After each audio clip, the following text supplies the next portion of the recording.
Well, with the backdrop of subsequently higher interest rates since May and high inflationary numbers, what headwinds are we facing in the housing market in 2023? Anthony Landahl from Equilibria Finance joins me live via Skype. Anthony, great to see you there. Now, I'm not sure if we've actually chatted. In fact, I don't think we have since the last rate decision, perhaps. How's things looking out there in property land when it comes to, well, I suppose just activity in general since the last hike? Yeah, g'day. Great to be here, and we have had the 25 basis points since we last chatted. Look, I think as we move into 2023, we've had 6 months of consecutive rate rises, and we've also had 6 months of housing values falling across the nation, and that started in the capital cities, and now that's flowed into the regional centres. So there are some headwinds, to use your language, that we are facing going into 2023.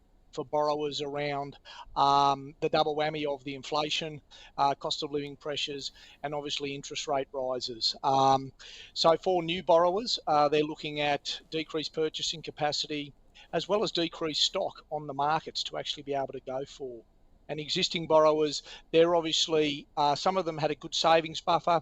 Some existing borrowers are still on fixed rates, so have been somewhat shielded from these rate rises. So I think 2023, there's a bit of a confluence of savings buffers being eaten into, as well as a lot of people coming off fixed rates. There's about 30% of mortgage holders on fixed rates, and there's a fair proportion of them coming off them in 2023. So I think as we head into 23, we've had the worst of the rate rises, but I do think we've got a little bit of further, I guess, pain for mortgage holders when some of those fixed rates come off and those savings buffers have gone as well.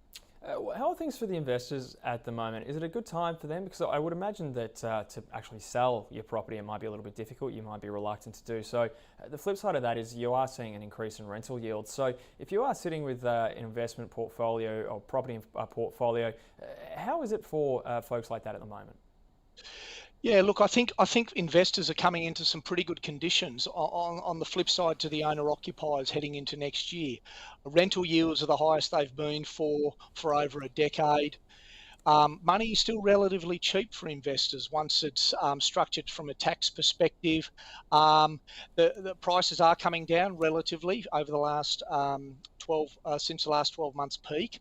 And for investors as well, it's a bit of an inflationary buffer in terms of getting their money into a higher returning asset like property, as distinct from probably a little bit more volatility in the stock market at the moment. Cash is still fairly low as compared to rental yields. So I think investors are coming into a pretty good time. The other thing is a lot of investors have got themselves in a position to get back into the market or expand their portfolio. We had a period of time where they created a lot of equity.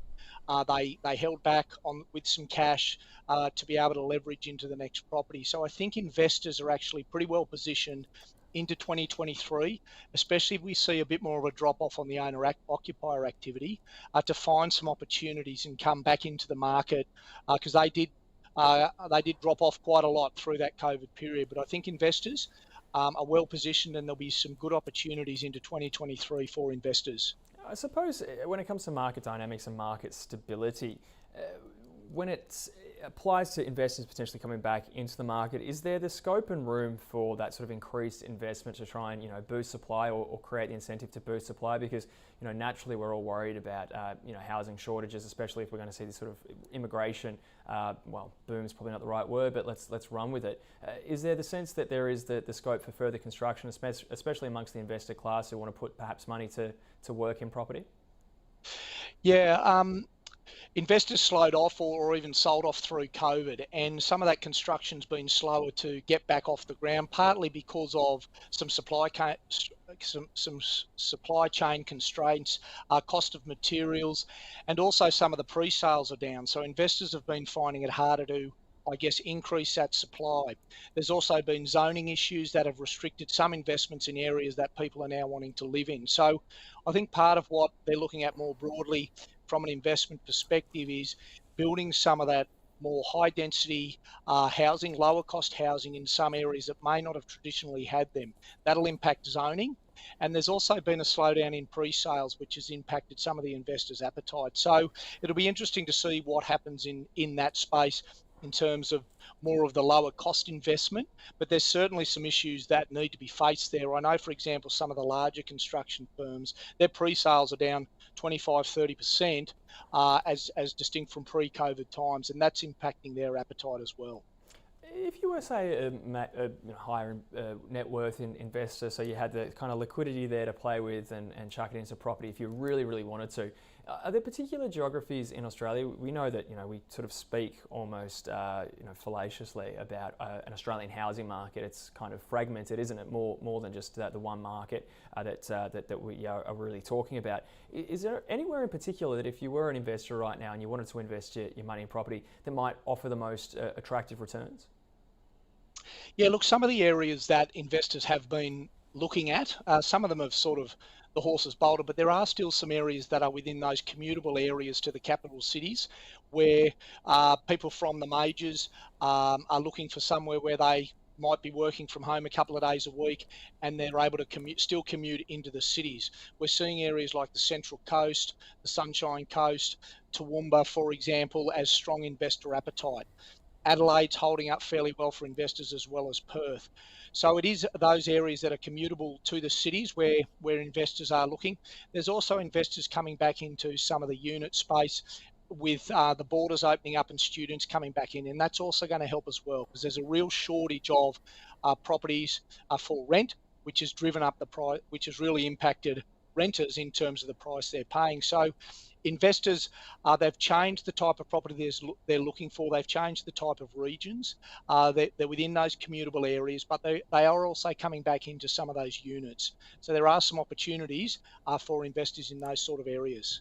Yeah, really interesting. Last but not least, because I know, Anthony, you do have to go fairly soon, but scrub up the crystal ball for us. Talk about what you might expect from the RBA when it meets next at the start of December. Yeah, so that's the last meeting for the year. It's a difficult job the RBA's got at the moment. They're not really seeing the impact of their decisions yet. They're starting to get a few signs and there's talk of the retail slowing down, but I think a big factor that they're keeping an eye on is the US Fed. If the Fed keeps putting their rates up, which they've been doing very aggressively, is the RBA going to follow that, which is going to tighten the screws down on mortgage holders? But there's also the impact of devaluing our currency as well. So there's a lot for them to wrestle with. Look, in one sense, I think we're probably looking at a 25 basis point increase again. That you could almost launch an argument that they sit tight for a couple of months, wait till the new year to see if the flow on of what the rate rises we've had to date does start flowing through inflation and also wages. We've seen no wages growth, which essentially is impacting things as well. So it's a difficult time. I think we will see a 25 basis point increase, but I know they've got their eye on a lot of factors outside of just Australia as well.